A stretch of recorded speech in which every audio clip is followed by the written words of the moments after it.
Hello, everybody. Scott Golden with Golden Opportunities Coaching here. Like, subscribe, comment below if you're new to the channel.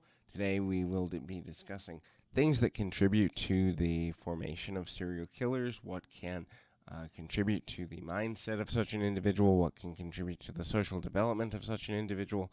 A difficult concept because none of us want to admit that we may know someone who's in that position, but at the same time, if we don't admit that it's possible, then it's very hard to prevent these types of issues from developing. So, if you know someone with a bunch of these signs, obviously don't run out and accuse them. But if you ever have suspicions, sometimes it's better to be safe than sorry, especially in those very uncomfortable social situations where you think you may know someone who has that tendency. But what contributes to those particular factors? We can't exactly say for sure, but there's 7 things to consider when you think, hey, this person might have a tendency towards this behavior over here, or this person may have genetic history, which is the first of concepts. So there's research that shows the development of the brain does in fact factor into the violent outbursts that would lead to things like a serial killer or other serial criminal.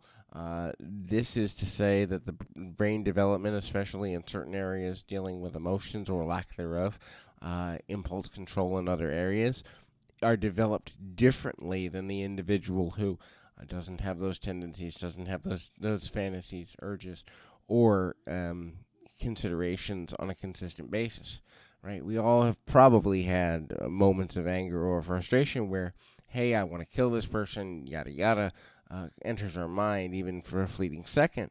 However, when those become preoccupations and a person has genetic history of a violent criminal in their bloodline, the likelihood of becoming and or acting on these issues can in fact double, triple, or even quadruple depending on other factors. So another thing, especially when I deal with trauma-related work, and I do a lot of that because I am in trauma recovery coaching, specifically, that's where my specialty is.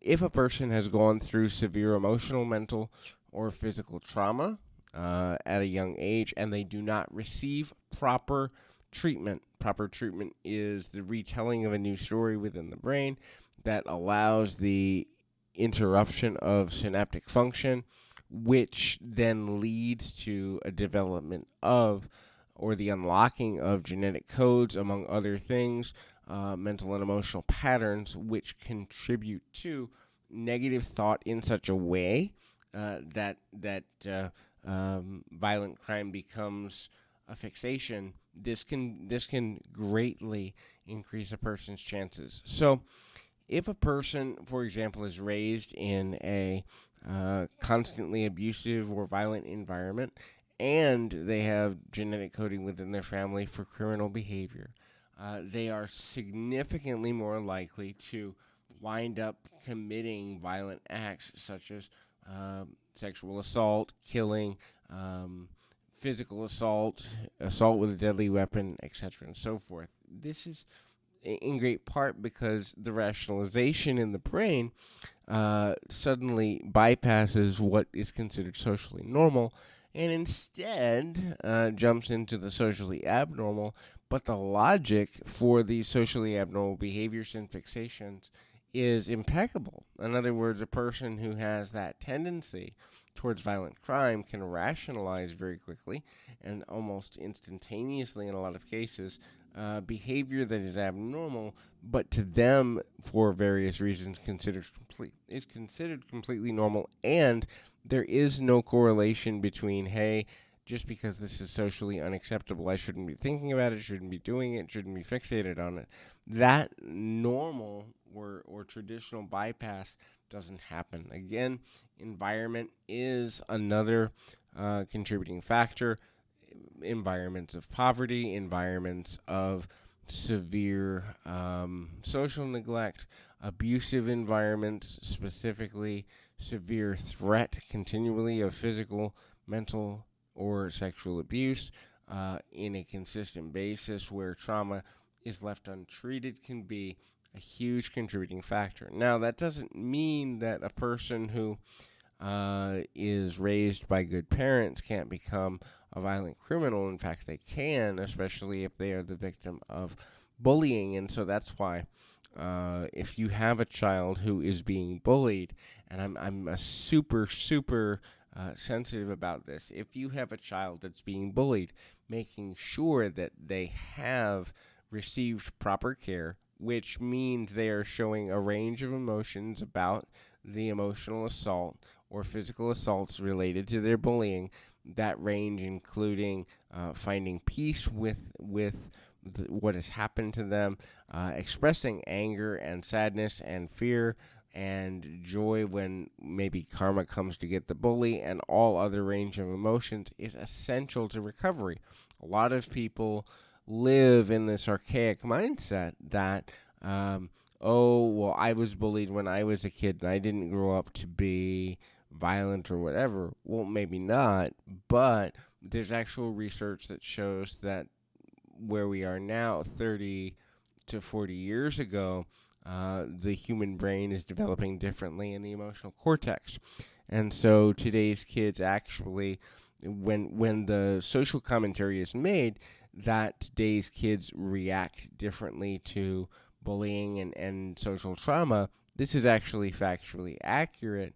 And there's research that proves that in a lot of cases, today's children do react more sensitively, especially with the advent of things like highly sensitive people, the ASD or autism spectrum, and other things that weren't nearly as common, let's say, before 1975, 1980, and before. Um, that does factor into people's ability to bounce back from especially bullying and social isolation, which is another factor when we consider, the tendency towards violent crime. That is a person likely to have suffered from extended and prolonged periods of social isolation. So this can be something like a person who was bullied and they spend a lot of time in their room or spend a lot of time away from other people.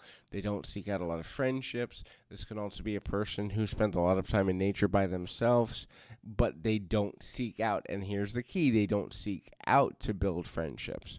So there's a difference between a person who goes for a walk twice a day because they enjoy nature, or there's a place in the woods that they go to find serenity, and a person who is choosing to be by themselves for hours or days at a time because they don't feel the need or compulsion to engage in social interaction and friendship building.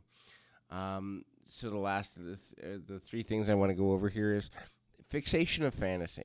So again, I touched on this a little bit before, but I want to bring it around as its own mini topic. Especially if a person has been bullied or socially isolated or treated badly, the fantasy of getting revenge on the attacker is a big deal, right? We all go through it.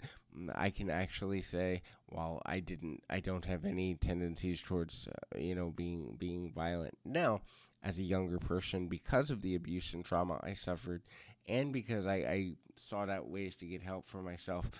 I did have a higher than normal tendency towards fixating on getting even with my biological parents, who were my key abusers, but also getting even with the bullies that were bullying me at school. I can, to this day, and I'm not going to do it here for obviously privacy reasons, but I can, to this day, remember the names and details. I could physically describe for you two of the people who bullied me on a consistent basis. What is odd to me is that my 20-year high school reunion took place, a couple of years, let's see, that would be, a couple of years ago. And I spoke with some people that went. I was living in another area of the country at the time and had no desire to go anyway. But I spoke with some people that went, and one of the bullies is still, 20 plus years later now, still a bully and still socially just manipulative and it's just amazing that most people change, right? Most people grow up and they realize that treating other people horribly is a bad idea. But there is a segment of the population that just has a tendency towards being cruel or being mean or being dismissive of people that are different. And, that fantasy of being violent and being in positions of power over other people is a lot more powerful than most people realize. Another thing to consider is that the potential killer or violent person has a higher than normal level of rejection, and their ability to rebound emotionally, mentally, physically, and spiritually from rejection is lower than most people. So, rejection, and it's an unpopular statement, but I'll state it here anyway. If you're looking to be more social in life, being ready for rejection is a necessity, right? The idea is we have issues with the idea of rejection. We think that it can't happen to us or won't happen to us or whatever have you. And there's nothing that could be further from the factual truth, but rejection's one of those things where at the end of the day, um, how you respond to rejection, how you get through rejection, has a lot to do with your quality of life. And it's proven that serial killers and or violent offenders are more likely to have issues where they fixate on and replay in a lot of cases mentally and emotionally um, consistent sometimes daily or multiple times per day events and memories of being rejected. Now, the average person, usually, they'll deal with that for, depending on the length of the relationship or length of attraction, they'll deal with that for a week or two, and then they'll be through it. Something else will catch their attention, or they'll get more into a hobby or whatever have you. But a person that has violent tendency will fixate for months or even years on one singular rejection. Now, the more we compound that, in other words, if they're bullied, for example, or they're rejected by a large social group, they will continue to fixate not only on one incident, but every incident of rejection, and that creates challenges, as one can imagine. The final is that manipulation is a deciding factor in the social interaction motives of a person with violent tendency. That is, they want to learn, they want to understand, they want to know how is it can they get ahead of another person? How is it can they get a person to do, say, or behave in a way that they want them to? And that desire becomes a driving force in every, or almost every at least, but I would even venture to say every social interaction. They want control, they want influence over how they're seen, how they're perceived, and they will do anything to get it. And so those are some things for a person who has violent tendencies. Those are some ways to know that they exist, and there are things to consider when looking at those types of relationships, or the tendency of a person to enter into those types of relationships. Again, we will move forward. Once again, this has been Scott Golden with Golden Opportunities Coaching. If there's a topic you'd like to hear, please feel free to reach out. We can do that usually within a couple of days. Till next time, keep your feet on the ground, your mind in the moment.